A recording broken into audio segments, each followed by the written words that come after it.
you not only have become one of the most successful real estate brokers here in Miami, but you've been able to sell some of the most expensive homes to the most successful Fortune 500 CEOs from the country. This is pretty big deal.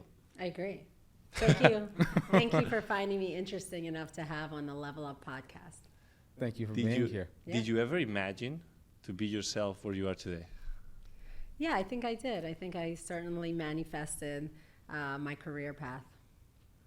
We always talk about this between Robert and I, that we have all big aspirations, but there is always a lot of difficulties that go throughout that journey. It's not been an easy journey for you to be where you are today.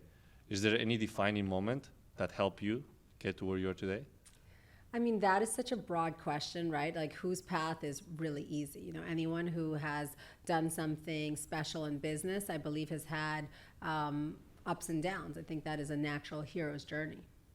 And what made you get into real estate? Let's start from the beginning, because I don't think you came out of the womb and said, I want to be a luxury real estate broker. So no, I definitely did not. Since I was a little girl, I always thought I was going to be an attorney, and that was my collegiate path. I was a government and politics major at the University of Maryland. My plan was to take the LSATs and go to law school. And I wanted to be either a sports agent or a lobbyist. I never actually wanted to be a lawyer. And then I moved to South Beach when I was 21 years old. I thought that I wasn't quite ready for law school. I wanted a gap year between school and law school. And during that time in South Beach, I fell in love with it. I was working in a nightclub. It was super fun. I bought a condo at that time. Nice. Yeah. This was at 21? This is a 21 Wow, to that's 22. That's a success right there. So it was great. And then when I bought my condo, I saw what the realtor did, and I thought, well, I can do this job. And I got my real estate license and never returned to school, and stayed down here for the last 20 years. And what would you say the biggest difference was of Miami back then to now? Because even Miami of 8-9 years ago, to me, was a completely different world when I started coming here. So like, what was Miami like then? I mean, I think it's such a interesting path that Miami has had, because I remember when I got to Miami in the early 2000s, the people that had been here 10 years prior were like, this isn't cool anymore. Miami was cool in the 90s. And then, like, as I explored my journey here, that's what people used to say, right? I remember hearing people say, oh, Miami's over. It was cooler 5-10 years ago. It was better crowds. It was better people. But for sure, no one is saying that now, because Miami is at its peak and is the best destination city in the country. And when we talk about Miami, at least for me, Miami was like Collins Avenue, Miami Beach. Right. There wasn't anything across the bridge that was exciting to go to.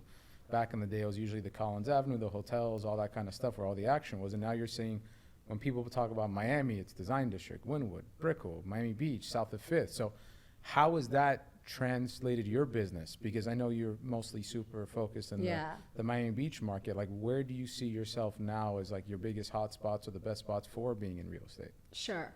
I mean, everyone knows that I sell a lot of homes and condos in Miami Beach, but lately I have been going south. I just took an incredible new listing in Cocoa Plum, and Bloomberg named Coral Gables the highest increasing zip code in the country over Beverly Hills. So naturally, my eyes have been on Coral Gables and Coconut Grove.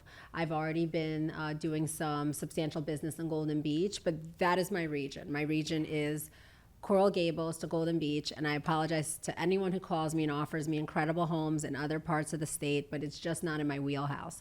I'm just not big into a ton of mobility. You know, I don't want to be in the car 3 hours north to show a house in, you know, Palm Beach, or 3 hours south. Like, that's not for me. I really do enjoy being hyper local, and that's why my business model is not about expanding into Austin and into New York and other markets. Well, yeah, I think that's fantastic. And a lot of people, when they get into real estate, they want to do everything, right? And they disperse themselves so much that they don't become good at anything. Sure. Do you think that that's been also a strategy for you to grow efficiently over the years? Not necessarily. I think it's just been a trial and error. You know, I used to take listings that were outside of my farm, and it became clear that those never got sold. So I spent all the time getting to them, of course, still dedicating my marketing money and time to them, and then never making a paycheck. So it became clear what works for me. And as hard it is to say no to business when someone calls and offers me a $30 million listing, you know, 2 hours away, it's just not my model.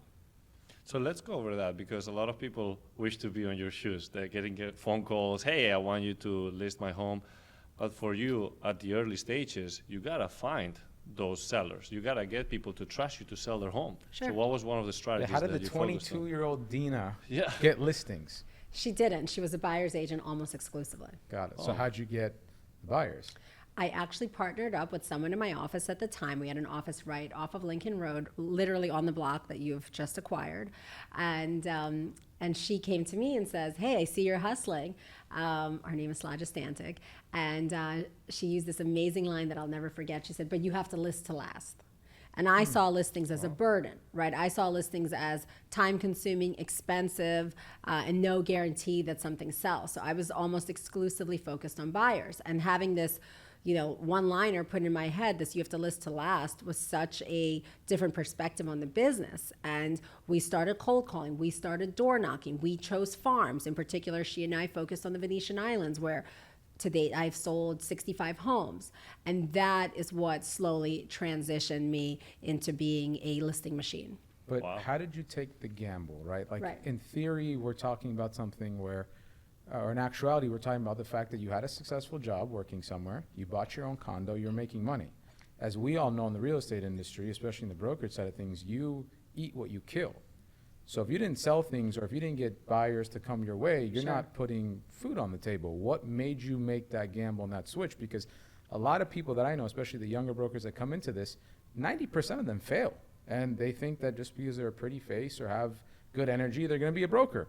And it doesn't work all the time. And they're like, shit, I got a good payday 1 month, but for 4 months I got nothing. So Right. what made you make that switch? Because at that age, that's a Sure. ballsy move. Well, listen, at that age is when you take risks. You don't have anyone really relying on you. So it's actually, it wasn't, I remember it was scary. I remember I had credit card debt, but it wasn't like there were, mouths waiting to be fed other than my own, you Right. know? So, in that time for me, I didn't phase out my cocktail waitressing career for the first, let's call it 6 months.